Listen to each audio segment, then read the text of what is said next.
மேல்மருவத்தூர் ஆதிபராசக்தியை வணங்கிட்டு ஊர் திரும்பும் போது நிகழ்ந்த கோர விபத்து.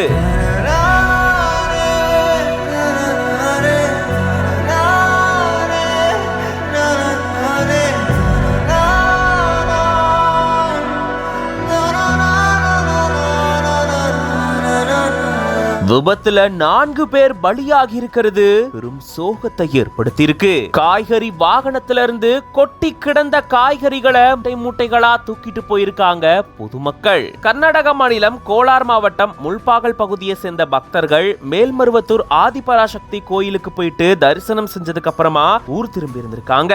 அப்போ இவங்களுடைய வாகனம் ராணிப்பேட்டை மாவட்டம் சென்னை பெங்களூரு தேசிய நெடுஞ்சாலையில சிப்காட் அடுத்த எம்ராய்டு நகர் பகுதியில வந்துட்டு இருக்கும் போது முன்னாடி போயிட்டு இருந்த டிப்பர் லாரியை முந்தி செல்லும் போது எதிரில வந்த காய்கறி லாரி மேல மோதி விபத்துக்குள்ளாகி இருந்திருக்கு. இதுல சம்பவ இடத்திலேயே 4 பேர் பலியானதா கூறப்படுது. மேலும் 35க்கும் மேற்பட்டோர் படுகாயமடைஞ்சு வாலாஜாபேட்டை அரசு தலைமை மருத்துவமனையில சிகிச்சை எடுத்துட்டு வராங்க. காய்கறி வாகனத்திலிருந்து கொட்டி கிடந்த பல வகையான காய்கறிகளை பொதுமக்கள் போட்டி எடுத்துட்டு போயிருக்காங்க.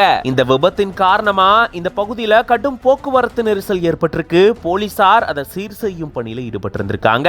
இப்படி ஆதிபராசக்தியை வணங்கிட்டு ஊர் திரும்பும் போது நிகழ்ந்த கோர விபத்துல 4 பேர் உயிரிழந்த சம்பவம் பெரும் சோகத்தை ஏற்படுத்தியிருக்கு.